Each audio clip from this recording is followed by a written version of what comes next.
اعوذ باللہ من الشیطان الرجیم بسم اللہ الرحمن الرحیم قالت لهم رسلهم إن نحن إلا بشر مثلكم ولكن الله يمن على من يشاء من عباده وما كان لنا أن نأتيكم بسلطان إلا بإذن الله وعلى الله فليتوكل المؤمنون۔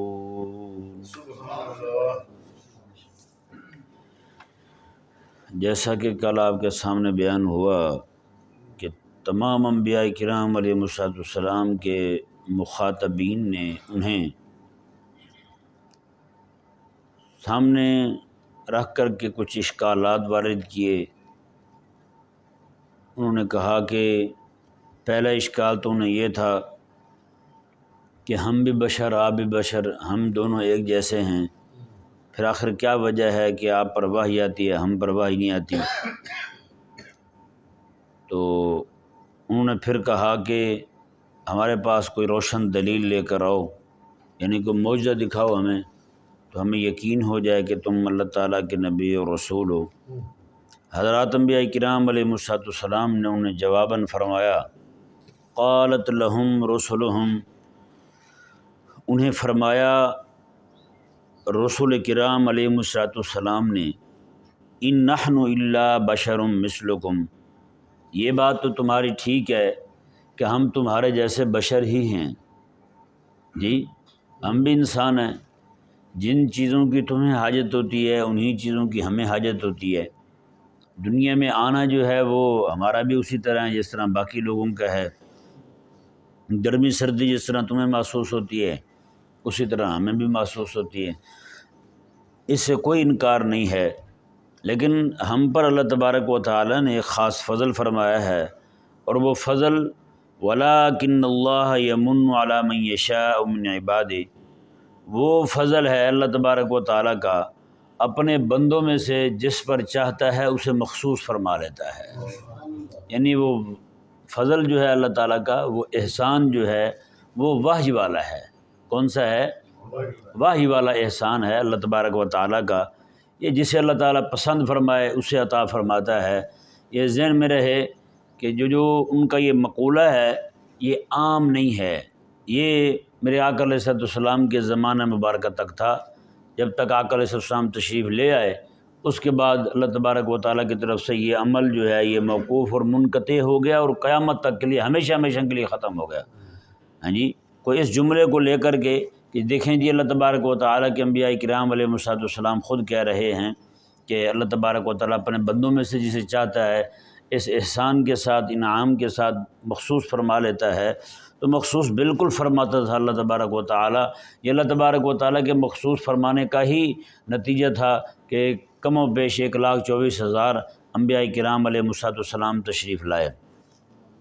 اس سے جو ہے وہ وحی کی اہمیت کا اندازہ ہوتا ہے کہ اللہ تبارک و تعالیٰ کے پاک پیغمبر علیہ السلام جو ہیں، جہاں انہوں نے یہ کہا تھا کہ تم ہمارے جیسے بشر ہو، انہوں نے کہا بالکل اس سے کوئی انکار نہیں، ہم انسان ہی ہیں، ہم انسان ہی ہیں۔ اور ہمارے بھی علماء نے جہاں نبی اور رسول کی تعریف کی ہے وہاں ان کا رسول ہونا لازمی بیان کیا ہے۔ کہتے ہیں کہ یہ وہ رسول، وہ ان کا انسان ہونا، رسول کا انسان ہونا، نبی کا انسان ہونا بیان کیا ہے، کیونکہ جنوں میں بھی کوئی نبی نہیں ہے، عورتوں میں بھی کوئی نبی نہیں ہے، اور اسی طرح کر کے فرشتوں میں بھی کوئی نبی نہیں ہے، تو وہ انہوں نے انسان ہونا یعنی نبی کا وہ لازمی بیان کیا ہے ایک خاص وصف کے طور پر۔ تو اللہ تبارک و تعالیٰ کے انبیاء کرام علیہ السلام نے ہر ایک نبی نے اپنی قوم کو، کیونکہ آپ کو پتہ ہے ہر ایک کی طرف سے اشکالات ایک ہی طرح کے وارد ہوتے تھے، جس طرح آج کل کافر باتیں کرتے ہیں اسی طرح کا مزاج اس وقت کے کافروں کا تھا۔ تو انہوں نے جواب جو دیا تمام انبیاء کرام علیہ السلام نے، اللہ تبارک و تعالیٰ نے ان کو ایک مقولے کے طور پر بیان کیا ایسا نہیں ہے کہ سارے نبی اور رسول ایک ہی جگہ کھڑے ہوئے تھے، سارے کافر ایک ہی جگہ کھڑے ہوئے تھے، سارے کافروں نے ایک ہی وقت میں سارے رسولوں کو ایک ہی بات کر دی، پھر سارے رسولوں نے ایک ہی وقت میں سب کو ایک ہی جواب دے دیا، جیسے قالت لہم رسلہم، جی فرمایا کہ ان کے رسولوں نے ان کو یہ جواب دیا۔ یہ جو جواب یعنی کلام جو ہے، یہ کئی سارے لوگوں کو اس غلط فہمی میں، کئی سارے لوگ اس کو سن کے غلط فہمی میں مبتلا ہو سکتے ہیں کہ سارے رسولوں نے اکٹھے ہی جواب دے دیا تھا، سب لوگوں نے اکٹھے اشکال وارد کر دیا تھا۔ ایسا بالکل نہیں ہے، ہر ایک نے اپنے اپنے دور میں یہ بات کی تھی، اور ہر ایک نبی نے اپنے اپنی قوم کو جو جواب دیا تھا، اللہ تبارک و تعالیٰ نے ان کی قوم کے اشکال کو بھی اکٹھے بیان فرما دیا، اور ان کے رسول کرام علیہ السلام کے جواب کو بھی اللہ تعالیٰ نے اکٹھے بیان فرما دیا، ایک ہی صیغہ کے ساتھ۔ قالت رسلہم، قالت لہم رسلہم، جی میں ان کے رسولوں نے انہیں فرمایا۔ اب یہاں قابل غور بات جو ہے وہ یہ ہے کہ رسول کرام علیہ السلام نے جو اپنا ان سے ممتاز ہونا بیان فرمایا جس چیز کے ساتھ، وہ مال و دولت نہیں ہے، وہ کوٹھیاں اور بنگلے نہیں ہیں، وہ کوئی اور شے نہیں ہے، جس چیز سے اپنا ان سے ممتاز ہونا بیان فرمایا وہ صرف اور صرف اللہ تبارک و تعالیٰ کی وحی تھی۔ وہ کیا تھی؟ اللہ تعالیٰ کی وحی تھی، وہ وحی تھی جو اللہ تبارک و تعالیٰ نے عطا فرمائی تھی۔ سچی بات ہے، اور اسی کو ہی بڑا انعام سمجھنا چاہیے، اللہ تبارک و تعالیٰ کی وحی کو۔ جیسے ہم آج کل قرآن کریم پڑھتے ہیں، یہ اللہ تبارک و تعالیٰ کی وحی ہے، ہیں جی، کو قرآن کریم کا حافظ بن رہا ہے، قرآن کریم کا عالم بن رہا ہے، تو وہ اس نعمت سے بڑی نعمت کسی شے کو سمجھے؟ بالکل نہ سمجھے، ٹھیک ہے نا جی۔ جیسے دیکھیں نا، یہودی جو ہیں وہ آج تک انہوں نے کسی کو مانا نہیں ہے۔ اللہ تعالیٰ نے ایک بار فرمایا تھا کہ میں نے تمہیں فضیلت دی ہے جہان والوں پر۔ یہ کب فرمایا تھا؟ یہ تب فرمایا تھا جب موسیٰ علیہ السلام کے ساتھ تھے، یعنی بنی اسرائیل جو ہیں موسیٰ علیہ السلام کے ساتھ تھے، تو اس وقت اللہ تعالیٰ نے انہیں فرمایا تھا۔ لیکن آج تک یہ لوگ جو ہیں اپنے آپ کو سب سے افضل اور اعلیٰ سمجھتے ہیں۔ یہ یہودی جو ہیں کسی کو اپنے پاس تک نہیں بیٹھنے دیتے، ان کا یہ حال ہے، خود غرض خود پسند، اتنے بلا کے ہیں آپ سوچ بھی نہیں سکتے۔ ان کی ذہنی جو پسماندگی ہے نا، بے ایمانہ کہ وہ ذلت اور خواری ہم کہیں گے اس کو، کہ یہ اپنے آپ کو افضل الاعلیٰ سمجھتے ہیں۔ اس پہ میں نے پورا مکمل ایک جو نا ایسے سمجھے کہ ایک فصل لکھی ہے پوری میں نے تفسیر شریف میں، یہ کیسے لوگ ہیں، اور یہ کسی کو زندہ رہنے کا حق بھی نہیں دیتے۔ یہ کہتے ہیں کہ کسی کو زندہ رہنے کا حق بھی نہیں ہے پوری دنیا کے اندر۔ وہ ایک نصرانی تھا، میں اس کا بیان سن رہا تھا، اس نے کہا کہ ایک کسی حکومت میں وہ رہتے تھے، نصرانی بھی رہتے تھے، یہ یہودی بھی رہتے تھے۔ حکومت نے زبردستی کہا نصرانیوں کو کہ یہاں پہ ایک بہت بڑی وہ سرنگ کھودو، انہوں نے وہ سرنگ کھود دی بہت بڑی، یعنی کہ کھائی مار دی زمین پر انہوں نے۔ جب کھائی پڑ گئی تو انہوں نے کہا کہ یہودیوں کو اس میں ڈال دو اور اوپر مٹی ڈال دو۔ تو نصرانی جو ہے نا وہ کہنے لگے کہ نہیں، ہم یہ ایسا نہیں کر سکتے کہ ہم ان کو، یہودیوں کو انسان ہیں، ان کو یہاں سے اٹھائیں اور اس کھائی میں ڈال دیں اور اوپر مٹی ڈال دیں، یہ ہم سے نہیں ہو سکتا۔ انہوں نے کہا اچھا، انہوں نے کہا کہ نصرانیوں یہودیوں کو کہا کہ یہودیوں تم کرو۔ انہوں نے ایک منٹ نہیں لگایا، سارے نصرانیوں کو، عیسائیوں کو اٹھا کے پھینکا اور اوپر مٹی ڈالنے لگے۔ تو جب مٹی ڈالنے لگے تو تب انہوں نے، وہ حکومت نے روکا، انہوں نے کہا ٹھہرو ٹھہرو، وہ ٹھہر گئے۔ انہوں نے کہا کیا ہوا ہے؟ انہوں نے نصرانیوں سے پوچھا، ہاں بھائی سنائیں کیا حال ہے؟ انہوں نے کہا یہ تو بڑے کمینے ہیں، ہم حکومت سے لڑ رہے تھے، ہمیں بھی پتہ تھا کہ جواب میں حکومت ہمارے اوپر ظلم و ستم کرے گی، ہم ان پر ظلم و ستم نہ کریں، ان کو ناجائز جو ہے نا یہاں مٹی میں نہ دبائیں، نہ ماریں، ان کو زندہ ایسے نہ مار دیں ہم، لیکن یہ تو بڑے کمینے ہیں۔ انہوں نے کہا بس ہم یہ آپ کو دکھانا چاہتے تھے کہ یہ کیسے ذلیل لوگ ہیں، ہاں جی، اپنے محسن کو نہیں چھوڑتے۔ فلسطین میں انہوں نے یہی کیا، اپنے محسن پہ چڑھ دوڑیں، یا نہیں ایسا؟ حضرت موسیٰ علیہ السلام پر، ہارون علیہ السلام کی وفات ہوئی، انہوں نے موسیٰ علیہ السلام پر الزام لگا دیا کہ موسیٰ علیہ السلام جو ہیں انہوں نے ہارون علیہ السلام کو قتل کیا اور کہیں جلدی جلدی دفنا دیا ہے۔ بتائیں، جو قرآن کریم میں موسیٰ علیہ السلام کے کپڑے لے کے بھاگنے کا قصہ سنا ہے نا، موسیٰ علیہ السلام پر وہ الزام لگانے والے یہی لوگ تھے، اور ان کے متقی پرہیزگار لوگ ایسے تھے یعنی جو مسجد کی پہلی صف میں نماز پڑھتے تھے وہ حضرت موسیٰ علیہ السلام پہ الزام لگا رہے ہیں، نعوذ باللہ من ذالک۔ یعنی کہ ایسے ایسے مزاج کے لوگ ہیں، ان کے نیکوں کا یہ حال ہے تو آج تو یہ ان کی چھٹی ہوئی اور پلیت ترین قوم بیٹھی ہوئی ہے، ان کا کیا حال ہوگا بتائیں۔ تو اللہ تبارک و تعالیٰ نے جو وحی والا احسان فرمایا نا، سچی بات ہے اہل ایمان کو بھی چاہیے اسی کو بڑی دولت سمجھیں، ہاں جی، اور اسی کو ہی اپنے لیے اعزاز اور اکرام کا سبب سمجھیں۔ اسی کے ساتھ ہی میرے آقا کے سامنے ارشاد فرمایا اللہ تبارک و تعالیٰ اسی کے ساتھ ہی بہت ساری قوموں کو عزت عطا فرمائے گا، اور اسی قرآن کی وجہ سے ہی بہت سارے لوگ اس کی عزت نہ کر کے، اس کو اہمیت نہ دے کر کے میرے آقا کے سامنے میں لوگ ذلیل ہو جائیں گے، لوگ ذلیل و رسوا ہو جائیں گے، عزت نہیں رہے گی ان کی۔ یہ حضرت امام اسماعیل حقی رحمہ اللہ نے تفسیر روح البیان میں نقل کیا ہے، آپ فرماتے ہیں یہ جو سلطان عثمان اول تھے، سلطنت عثمانیہ کے سب سے پہلے حکمران جو ہیں، وہ کہتے ہیں کہ ان کو یہ حکومت ملی کیوں تھی؟ کہتے ہیں ایک جگہ وہ گئے ہوئے تھے، راستے میں کہیں تھے تو ٹھہرے، وہاں پہ جس کمرے میں ٹھہرے وہاں پہ قرآن کریم رکھا ہوا تھا اوپر، وہ کمرہ ایک ہی تھا، تو وہاں انہوں نے کہا کہ میں یہاں لیٹتا ہوں تو میری ٹانگیں لمبی ہوں گی، اور دونوں جہانوں کا بادشاہ اور اس کے سامنے ٹانگیں لمبی کر کے لیٹنا یہ مناسب نہیں ہے، ادب کے خلاف ہے، اور قرآن کریم کو اٹھا کر کسی اور کو دیتا ہوں تو پھر قرآن کریم اپنی نیند کی خاطر قرآن کریم کو میں پرے کر رہا ہوں، یہ بھی درست نہیں ہے۔ اللہ اکبر کبیرہ۔ تو کہتے ہیں کہ ساری رات ہاتھ باندھ کے قرآن کریم کے سامنے کھڑے رہے وہ۔ امام اسماعیل حقی رحمہ اللہ فرماتے ہیں کہ اللہ تبارک و تعالیٰ نے اس ایک رات قرآن کے ادب کی برکت سے ان کی اولاد تک کو 600 سال کے لیے حکومت عطا فرمائے رکھی، 620 سال۔ جی آج بھی اگر یہ امت قرآن کے ادب کرنے لگ جائے نا جی، قرآن کو ہی اہمیت دینے لگ جائے، قرآن کو ہی سب سے بڑی دولت سمجھنے لگ جائے، ان کی نگاہوں میں جو ہے نا وہ مال و دولت دنیا کی اس کی قدر ختم ہو جائے، یعنی کہ رکھیں اپنے معاملات رکھیں، اس سے قرآن منع نہیں کرتا، لیکن سب سے اونچا قرآن کو سمجھیں۔ جب ایسا سمجھیں گے تو سچی بات ہے اللہ تبارک و تعالیٰ نے پھر سے ان کو غلبہ دے دینا ہے۔ اللہ تبارک و تعالیٰ نے ارشاد فرمایا، جی دیکھیں، فرمایا کہ وما كان لنا ان ناتيكم بسلطان الا باذن اللہ، اور رہا تمہارا یہ کہنا کہ ہم تمہارے سامنے معجزہ لے کر کے آئیں، بات ہے وما كان لنا ان ناتيكم بسلطان الا باذن اللہ، یہ ہمارے بس میں نہیں ہے، الا باذن اللہ، مگر یہ کہ جب تک اللہ تبارک و تعالیٰ کا حکم آ جائے، اللہ تعالیٰ کی اجازت آ جائے، اللہ تعالیٰ کی حکم اور اس کی اجازت کے بغیر ہم کچھ دکھا سکتے نہیں۔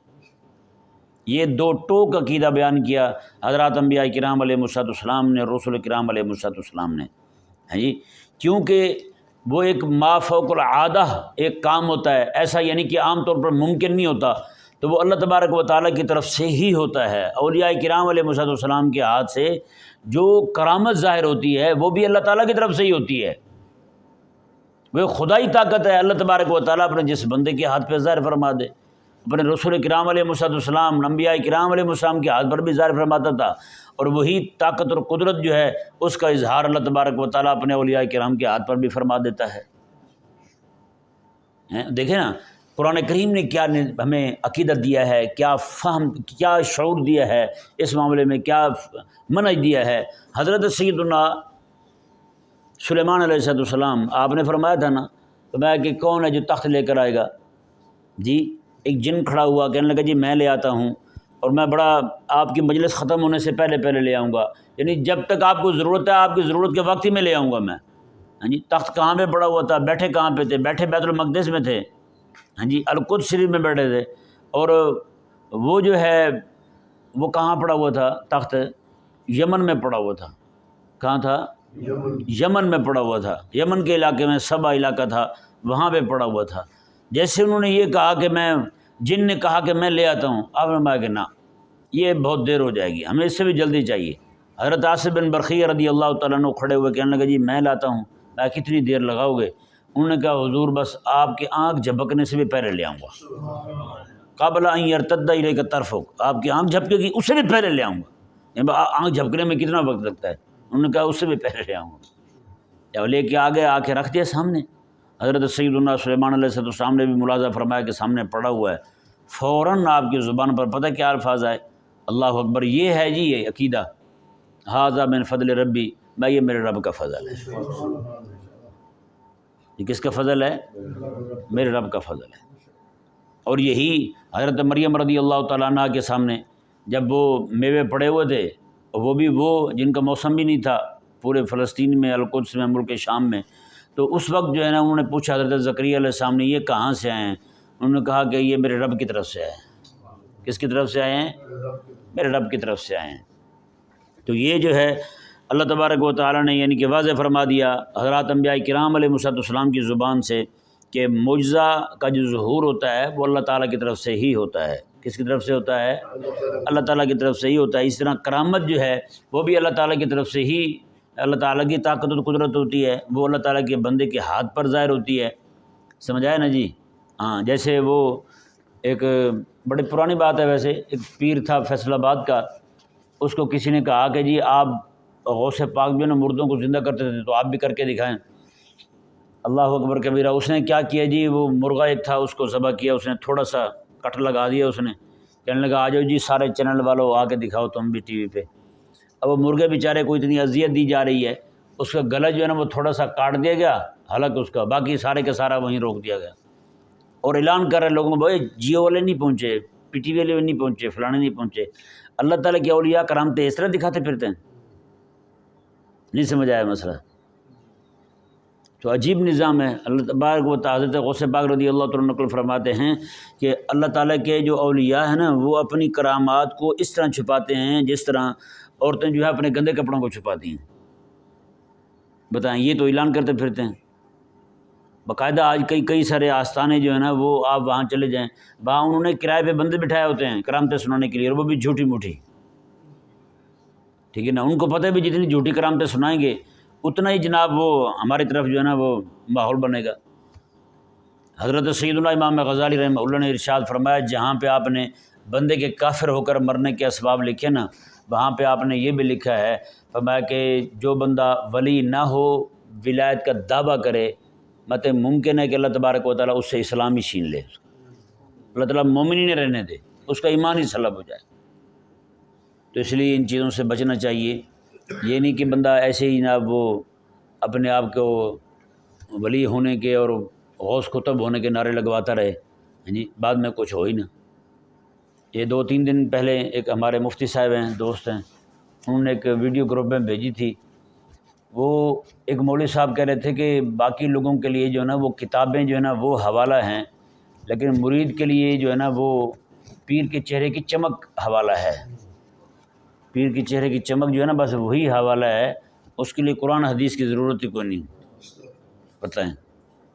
اور پیر بھی جو بیٹھا ہوا تھا چٹا گورا، وہ بھی بھاگ کے آیا، وہ کہنے لگا ہاں جی مرید کے لیے پیر کا چہرہ ہی کافی ہے، دلیل سب سے بڑی دلیل یہی ہے۔ نہ قرآن حدیث پڑھیں گے نہ ان کو عقل آئے گی، ایسے ہی یہاں پڑے رہیں گے اور پیر کا بتھا شریف دیکھے رکھیں گے، کام چلتا رہے گا۔ نعوذ باللہ، کیا جہالت ہے یار۔ جتنے جاہل جتنے احمق جو ہے نا ہمارے کھاتے میں پڑے نا، اتنا کہیں اور دیکھنے کو بھی نہیں ملیں گے آپ۔ سب سے بڑا حوالہ جو ہے وہ پیر کا منہ ہے، بتائیں۔ اللہ اکبر۔ اللہ تبارک و تعالیٰ نے ارشاد فرمایا، جی دیکھیں، وعلی اللہ فلیتوکل المؤمنون، اور انبیاء کرام علیہ السلام نے کہا کہ مومنوں کو چاہیے کہ وہ اللہ کی ذات پر ہی بھروسہ کریں، مومنوں کو چاہیے کہ وہ اللہ تعالیٰ کی ذات پر ہی بھروسہ کریں۔ اور آگے انہوں نے پھر یہ کلام کیا، وما لنا اللہ نتوکل علی اللہ، اور ہمیں ہوا ہی کیا ہے کہ ہم اللہ کی ذات پر بھروسہ نہ کریں۔ اللہ نے اتنا انعام کیا ہے، اللہ تعالیٰ نے قدرت کاملہ ہمارے سامنے ظاہر کر دی ہے، اب تو ہمیں چمکتے سورج سے بھی زیادہ اللہ تبارک و تعالیٰ، چمکتا سورج سامنے کھڑا ہوا ہے، ہم اپنی آنکھوں سے دیکھ رہے ہیں، اس سے بھی زیادہ اعتماد جو ہے وہ اللہ تعالیٰ کی ذات پر ہے، اس سے بھی زیادہ جو ہے نا ہمیں توکل اللہ تبارک و تعالیٰ کی ذات پر ہے۔ اور آگے فرمایا کہ وقد ہدانا سبلنا، حالانکہ اللہ تبارک و تعالیٰ نے ہمیں ہدایت عطا فرمائی ہے، سارے راستے دکھا دیے ہیں جو خالق اور مالک تک پہنچنے والے ہیں۔ وَلَنَصْبِرَنَّ عَلَىٰ مَا آذَيْتُمُونَا، اور ہم ضرور بھی ضرور صبر کریں گے اس بات پر جو تم ہمیں تکلیف دیتے پھرتے ہو، جو تم ہمیں اذیت دے رہے ہو، ہم اس پر صبر کریں گے۔ وَعَلَى اللَّهِ فَلْيَتَوَكَّلِ الْمُتَوَكِّلُونَ، اور اللہ تبارک و تعالیٰ کی ذات پر ہی توکل کرنے والے بھروسہ کرتے ہیں جی، ہمیں اللہ کے علاوہ کسی اور کی ذات پر بھروسہ نہیں ہے۔ اللہ تبارک و تعالیٰ سمجھنے کی توفیق۔